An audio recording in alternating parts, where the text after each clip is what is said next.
தசமகா வித்யால ஒருத்தரா இருக்கிற பகலாமுகி அவங்க வந்து எப்படின்னா மதனாசுரன் ஒரு அசுரன் அழிக்கிறதுக்காக வந்தாங்களாம்.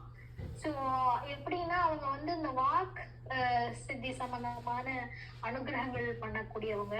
அந்த அந்த அரக்கனுக்கு வந்து அசுரனுக்கு வந்து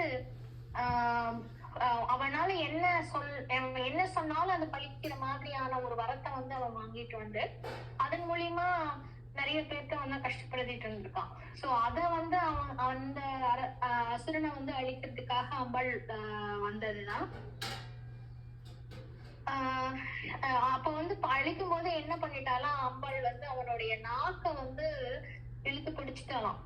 ஏன்னா அவன் அதுக்கு மேல அவன் என்ன சொன்னாலும் அது பழிச்சு அது மேனிஃபெஸ்ட் ஆகுது இல்லையா. சோ அதனால வந்து அவனை வந்து நாக்க பிடிச்சு இழுத்து வச்சுட்டுதான் அவனோட இதை வந்து பண்ணினான் அப்படின்னு சொல்லி சமாரம் பண்ணினான். வாக்கு ரிலேட்டடான விஷயங்கள் எல்லாம் இந்த அம்பாள்ல இது பண்ணா உண்டு அப்படிங்கிற மாதிரி வந்து சொல்லியிருக்கான். பொதுவா இந்த அம்பாளுக்கு இந்த மஞ்சள் நிறம், இது வந்து நார்த் இந்தியால இருக்க பகலாமுகி டெம்பிள்.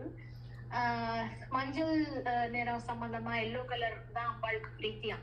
சோ அதுல எல்லாம் அம்பாளுக்கு பூஜை பண்ற விஷயங்களா இருக்கட்டும், அம்பாள் அலங்காரமா இருக்கட்டும், இதெல்லாம் அந்த எல்லோல வந்து பண்ணுவாங்க.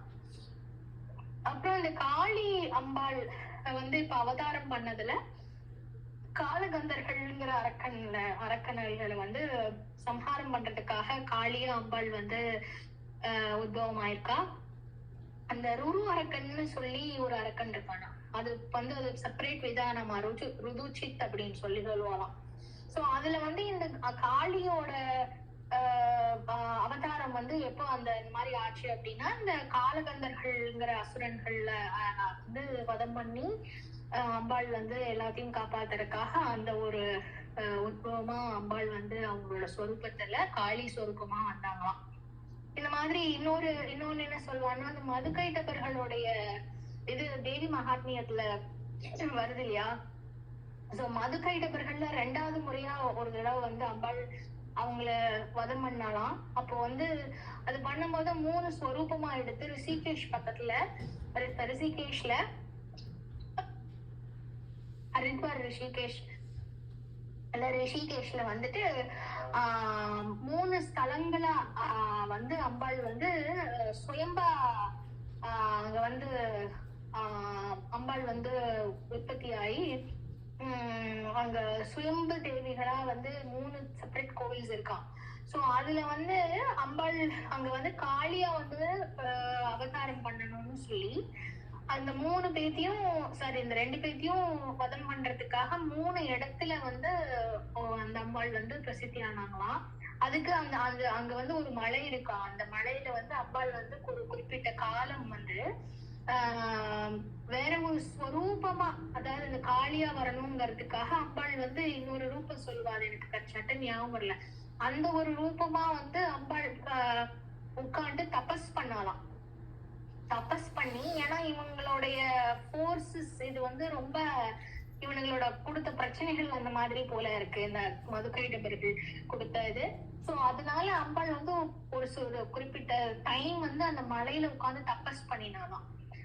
சோ அதுல வந்து இன்னொரு இதுவும் சொல்லப்படுது என்னன்னா, கங்கை வந்து ஆரம்பிக்கிறது அந்த இடத்துல இருந்து ஒரு போர்ஷன் ஆஃப் கங்கை ரிஷிகேஷ்ல இருந்து ஸ்டார்ட் ஆகிறதும் வந்து அம்பாள் அது வந்து என்ன சொல்லுவாள்னா, இந்த பார்க்கடல்ல கடைஞ்சு கருடர் வந்து அந்த இத அமுதத்தை எடுத்துட்டு போகும்போது ஒரு துளி வந்து ரிஷிகேஷ்ல அந்த இடத்துல விழுந்ததாகவும், அந்த இடத்துல இருந்து அதுவும் அந்த இடமும் அந்த கங்கை வந்து சேர்ந்து ரிஷிகேஷ் வழியா அங்க கங்காமா வர்றதும் வந்து ஒரே ஒரு பாயிண்ட் அந்த இடத்துல. அங்கேயும் வந்து இவ்வளவு ஸ்பெஷல் இருக்கு அங்க அப்படின்னு சொல்லி சொல்றா.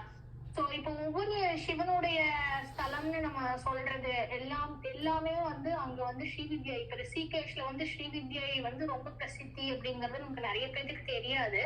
பிகாஸ் கேந்திரநாத், ரிஷிகேஷ் இதெல்லாம் நம்ம சொன்னோம்னா நம்ம சிவனை பார்க்க போறோம்னு தான் நம்ம நினைச்சிட்டு இருக்கோம்.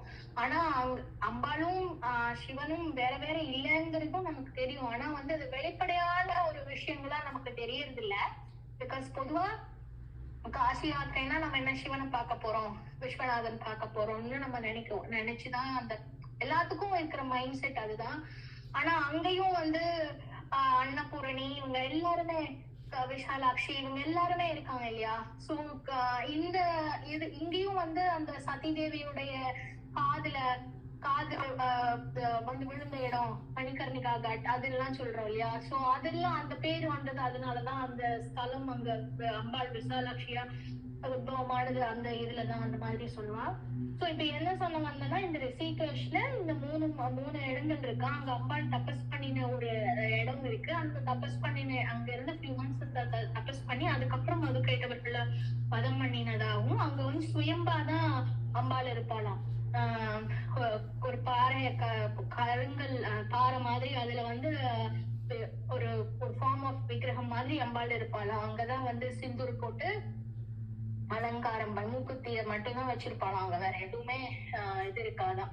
சோ ஆனா அங்க வந்து நிறைய பேரு அவங்க அந்த வைப்ரேஷன் வந்து வேற மாதிரி இருக்கும்.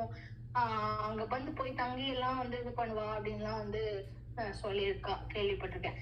அப்புறம் இந்த கன்னியாகுமரியில இருக்கக்கூடிய கன்னியாகுமரி அம்பாள் அவ வந்து பானசுரன்ங்கிற ஒரு அரக்கனை வந்து வதம் பண்றதுக்காக கன்னியாகுமரியா அம்பாள் உத்பவமாயி அங்க வந்து அந்த கேத்திரத்துக்கு அது ஒரு புராணம். அதே மாதிரி இப்ப காயத்ரி அம்மா சொல்ல வேண்டியதே இல்ல. பட் அவங்க வந்து அந்த காயத்ரி சக்திங்கிறது சாக்ஷாத் அம்பாள் பரதேவதையான லலிதா திரிபுர சுந்தரியே. சோ என்னோட மானச புத்திரி தான் வந்து காயத்ரி, நானும் அவளும் வேறு இல்லை அப்படிங்கிறது வந்து லலிதா அம்மாவே வந்து சொல்லியிருக்கா. என்னை யாரு காயத்ரி மாதாவை யாரு உபாசனை பண்றாங்களோ ஜபம் பண்றாங்களோ அவங்க எல்லாருமே என்னுடைய பரிபூர்ண அனுகிரகத்துக்குரியவங்க அப்படின்னு சொல்லிட்டு லலிதாமா வந்து சொல்லியிருக்காங்க. சோ இதுதான் நான் இன்னைக்கு ஷேர் பண்ணிக்கணும்னு நினைச்சேன். நான் கொஞ்சம் ஷார்ட்டா தான் சொல்லியிருக்கேன். பட்